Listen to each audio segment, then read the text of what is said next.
이준석 전 대표. 예. 왜냐하면 상황이 시장님께서 보시는 상황하고 다르게 갈 수도 있다는 생각이 드는 게 뭐냐면 좀 냉정하게 저는 봅니다. 이준석 대표가 전 대표가 창당 준비위원장이 아니라 당 강령을 만드는 정강정책위원장인가 그래요. 그건 뭐냐면 강령을 만드는 거거든요. 그 강령에서 무엇을 없애냐면 보수의 색깔을 없애는 거예요. 이게 김종인 박사의 조언을 들은 것이 아닌가 하는 생각이 들어요. 그건 분명하죠. 자, 그러면 아니 끝까지 들어보세요.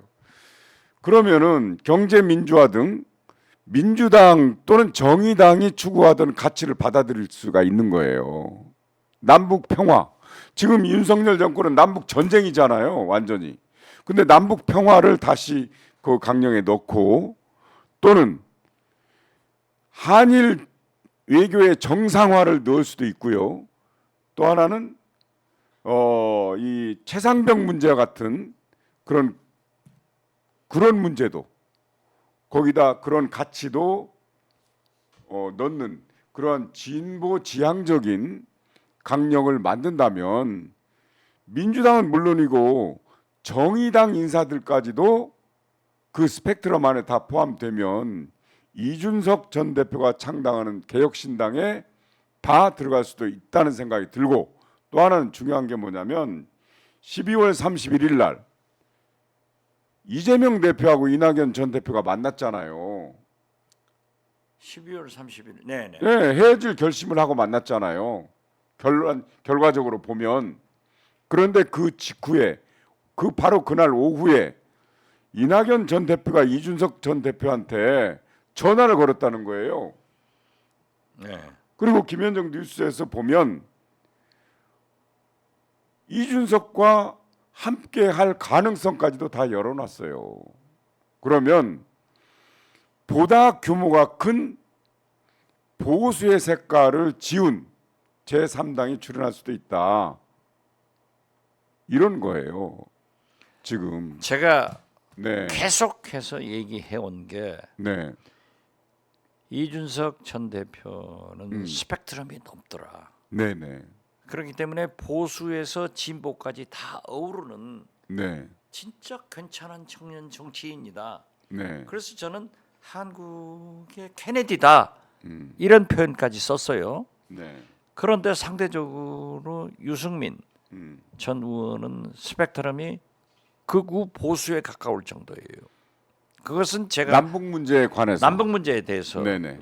제가 과거 홍준표, 유승민, 안철수 대통령 후보 때 우리가 통합을 하기 위해서 할 때 유승민 전 대표는 제가 직접 들지는 않지만은 그 상대 유승민 당의 대표자가 그래요.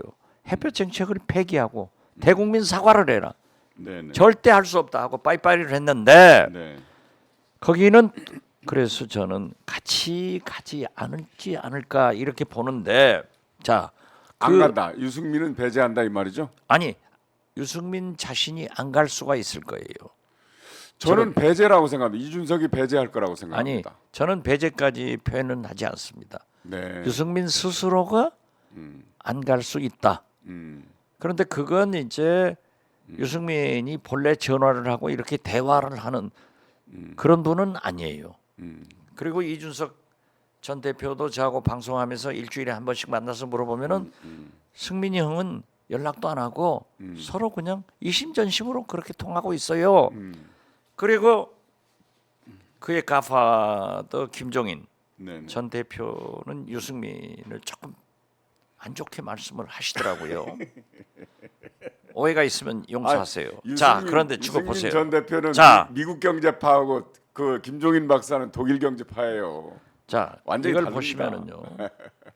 대한민국 정치에서 가장 중요한 것은 정체성입니다. 네, 그렇죠.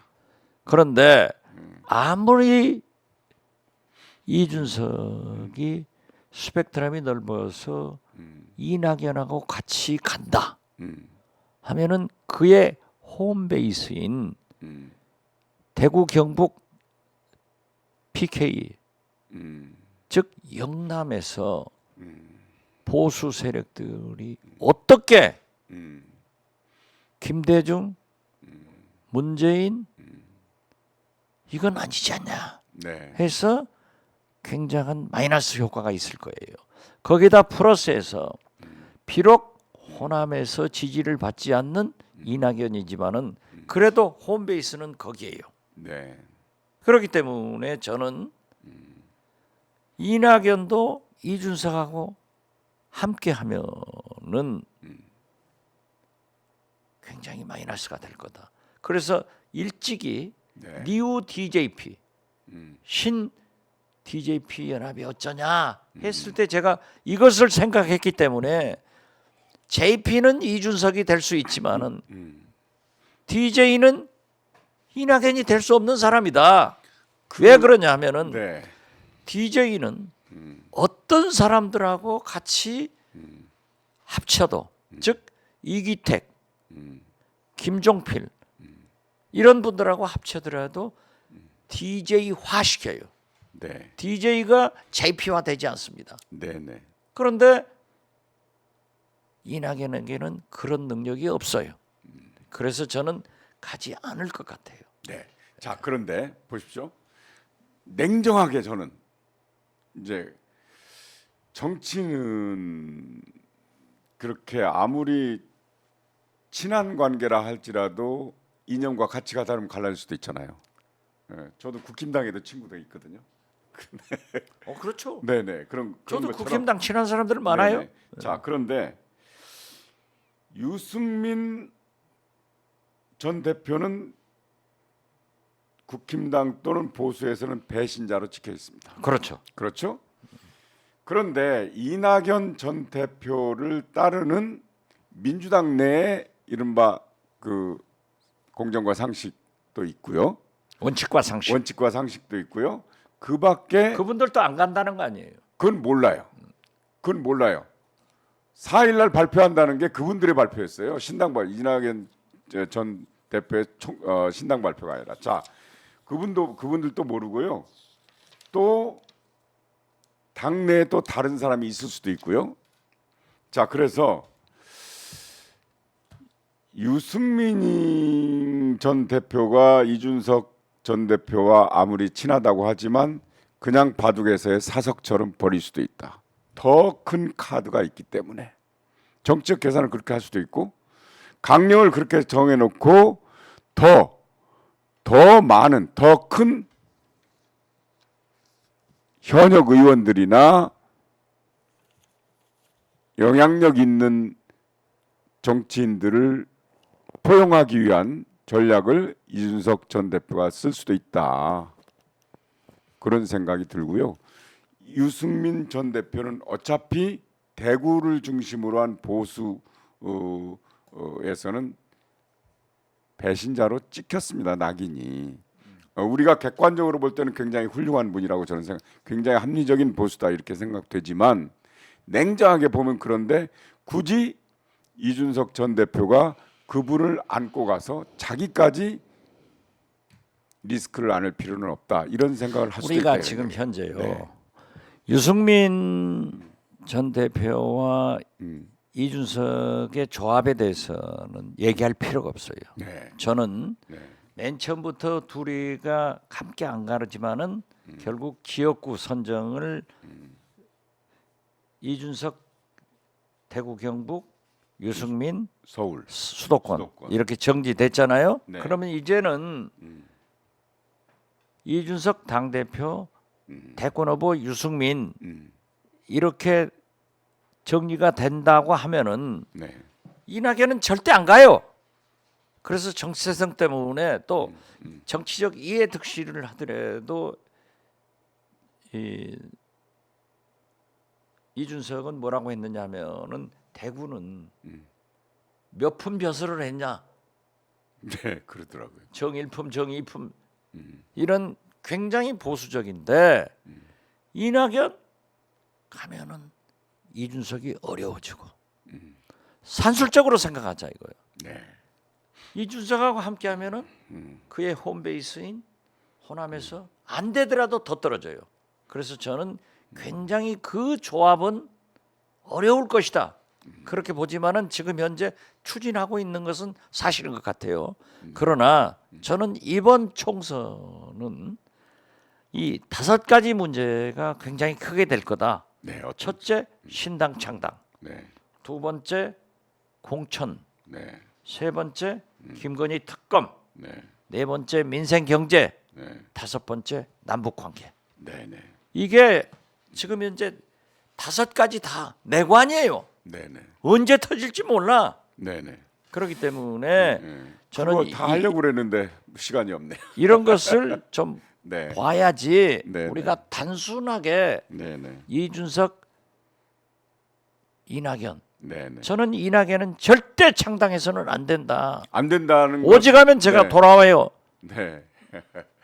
안 된다는 것은 이제 아니 지금 이 판국에 실장님께서 아니, 생각하시는 당위고 지금 민주주의가 네. 불이 났어요.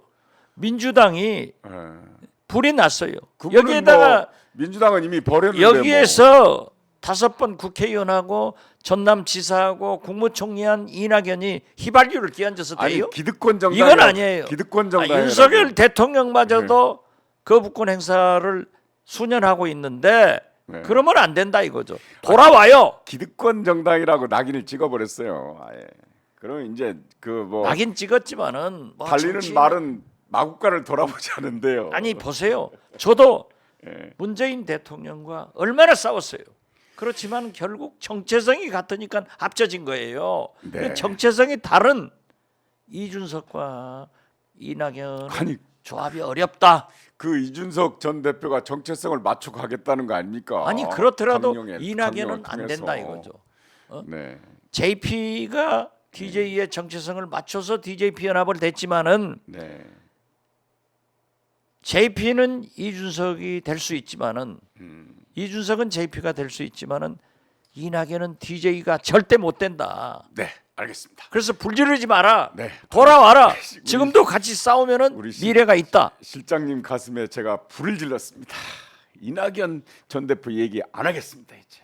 자 그러면 윤석열 대통령이 청와대를 버리고 용산으로 간 가장 큰 이유가 뭡니까? 도어 스태핑 소통하겠다. 소통하겠다고.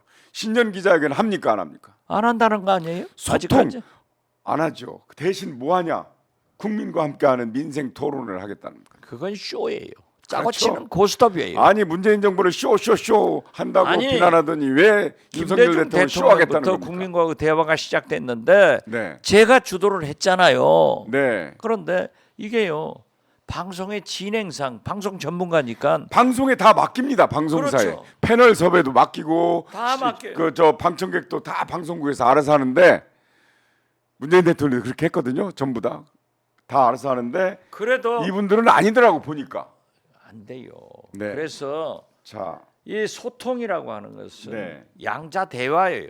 네, 국민과 대화야. 그렇기 때문에 저는 그때 도어 스태핑 할 때도 이거 실수하니까 네, 차라리 1, 2주에 한 번씩 기자 간담회를 가지세요. 네. 제 말 들었으면 이거 안 되는 자, 거예요. 자, 보십시오. 보십시오. 네. 국민 1호인 기자가 아, 민주주의 시간이 1호인 다네. 언론이 네네. 우리 국민의 궁금증을 질문하고 답변을 해야지. 그렇죠. 만약에 짜고 치는 고스톱 하면 되겠냐 그러니까 이거죠. 기자회견을 한다면 예. 기자라면 지금 당장 어떤 질문을 하겠습니까? 김건희 특검 받을 그렇죠. 거야. 부산 엑스포는 왜 실패했냐? 그 전날까지 어떻게 보고받았냐? 그렇죠. 자, 최상병 그 어떻게 할 문제는 거냐? 지금 김정은이 막 저 그렇죠. 지랄을 하고 있는데 김정은이가 아니 김여정이가 문재인 대통령과 윤석열 대통령을 비교했잖아요. 아이 그런 것은 아 그런 것도 교란 질문할 수 있죠. 작전에 놀아날 필요 없어요. 그걸 생각할 필요는 없어요. 아니 그렇게 제가 남북 조롱 그래도 자기들보다 더 많은 경험과 전문가입니다. 조롱을 받고 있는데 조롱 뭐 왜 그렇게 봤습니까? 그건 뭐 얼마든지 자, 할 수 그다음에 있는 거예요.